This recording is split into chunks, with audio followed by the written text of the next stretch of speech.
name's Jonathan Moeller. I grew up in Rosselt, South Dakota.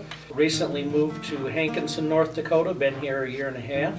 I studied at South Dakota State University after high school.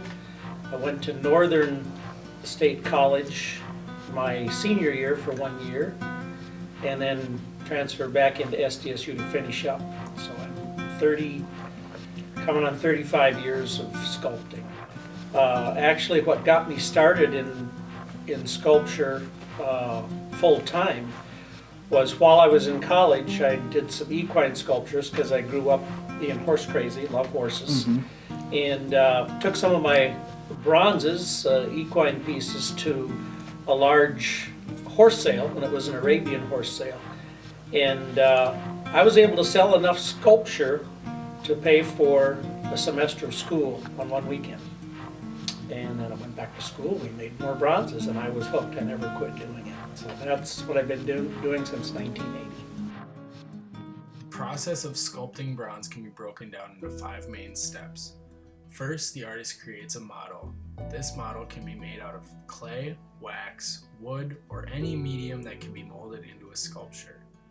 Next, a silicone mold is made from the original sculpture, representing a negative image of itself.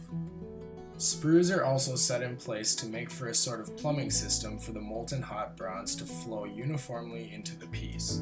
Once the silicone mold is complete, another positive wax image can be made from it. That positive wax image is then rigged up to a larger sprue system to make way for the bronze. After this mold is made with all the right plumbing intact, a ceramic shell is then made around it to produce the final mold. The ceramic shell is made by dipping the positive wax image of the piece in multiple coats of plaster and sand. This must be done about 8 to 10 times depending on the size of the piece. After the piece has received an adequate amount of coatings of plaster and sand, it is placed into the de-waxing kiln to burn out the positive wax image that is left inside of the mold. Molten bronze is then poured into the mold and left to cool. After the pieces have cooled, the ceramic shell is then broken off of the bronze finished product. After all of this, then the bronze pieces must be welded together if necessary, and any metal work is done to the piece to remove any minor imperfections. The piece is then sandblasted with tiny glass beads to polish it up and ready it for patina. Patina is a French word that refers to the controlled oxidization for the colorization of bronze. The bronze is heated and certain chemicals are applied to oxidize the metal, giving it a different color. Then, a wax material is applied to seal the metal and bring out the color and shine. After this, the piece is polished and ready to be displayed. My favorite part is the creative process, starting something new. Wonderful. You've got the energy, you're enthused. We start out with I get an image or a vision in my head of what it is I want to create. Sometimes I'll start putting it on paper and putting the ideas together. That is the greatest experience. I wish I could do that all the time. The most difficult part,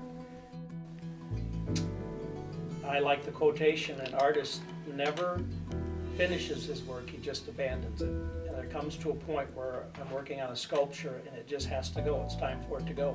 There's really nothing I can do that's going to make it that much better, but it goes out the door feeling somewhat unfinished, but that's how it has to be. You know, there's always a tension there with me when it goes. It's an uncomfortable feeling, and it's just hard for that push to finish a piece, whether it's finishing a clay before we start the rubber mold, or we finish the bronze before it gets wrapped, packed, and sent off to a customer. Toughest part. Yeah.